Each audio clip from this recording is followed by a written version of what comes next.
Have you ever noticed that when something eventually shows up in our behavior, it usually didn't start there? Scripture teaches that what we eventually say, choose, and pursue flows from a place most people really examine. That is the heart. Good day, family. This is video number 3 in our series, The Heart. Today's lesson is titled, When the Heart is Off, Everything Else Follows. Up to this point in our series, we've established two foundational truths. Truth number 1, God starts with the heart, and the heart in Scripture represents the inner person. That was number 1 and number 2. And that inner person is the control center of life. Today we connect those truths to a sobering reality. When the heart drifts out of alignment with God, everything connected to it eventually follows. The heart is never neutral. Scripture never presents the heart as passive or neutral. It is always being shaped either toward God or away from Him.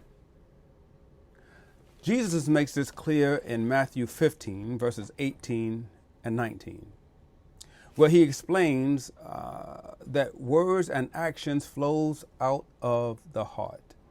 What eventually shows up in speech, choices, and habits did not begin there. It began internally. And that's why life rarely falls apart all at once. It unravels gradually, following the direction the heart has already taken. I would suggest to you that drift happens quietly. One of the most dangerous things about heart misalignment is that it is often subtle. Really, does someone wake up one morning and decide to abandon faithfulness? More often, drift happens through small, seemingly insignificant shifts. These shifts might look like prayer. It becomes rushed or irregular. Scripture becomes familiar but no longer formative. Convictions soften under pressure or convenience. Over time, those small compromises shape the heart, and the heart begins leading in a different direction. Consider with me Hebrews chapter 3 and verse 12. There believers are warned, take care, brethren, lest there be in any of you an evil heart of unbelief in departing from the living God.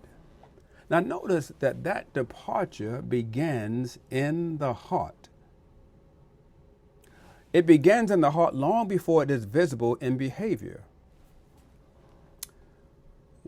We might want to consider why behavior is a poor diagnostic tool. When problems surface, our instinct is often to fix what we can see. We address habits, routines, or outcomes. But Scripture consistently shows us that behavior is a result and not a root. When the heart is off, it is safe to say obedience feels forced instead of joyful. Discipline feels heavy instead of life-giving. And faith weakens under pressure. Now, that doesn't mean the person lacks effort. It means the heart is carrying weight it was never meant to bear alone. God never designed behavior to sustain spiritual life. The heart must be formed first. Let's consider God's mercy in exposure. Here's something important to understand. When misalignment shows up in our lives, it is not always judgment. It is often mercy. God allows the fruit to surface so we can examine the root. And that's why David didn't pray first for restored position or public credibility in Psalm 51 and verse 10. He prayed, create in me a clean heart, O God. David understood that renewal at the heart level would eventually restore everything else in proper order. Can I give you a core truth?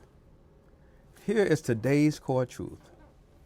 When the heart is off, everything else eventually follows. That truth is not meant to discourage us. It is meant to redirect us back to where God always begins his work. By way of application, let me invite you to reflect honestly on this question. Are there areas of my life, your life, where the fruit suggests a deeper heart issue rather than a surface level problem? Now, this is not an exercise in self-condemnation. That's not what's happening here. It is an invitation to self-awareness before our God. Counsel in the heart of man is like deep water, but a man of understanding will draw it out. Proverbs 20 and verse 5. As we move forward in this series, we'll begin diagnosing specific heart conditions, divisions, hardness, and misplaced desire, not to bring shame, but to invite healing and renewal. And when we do that, then we are taking part in this is what it means to be formed to fight. Thank you so much for spending time with me.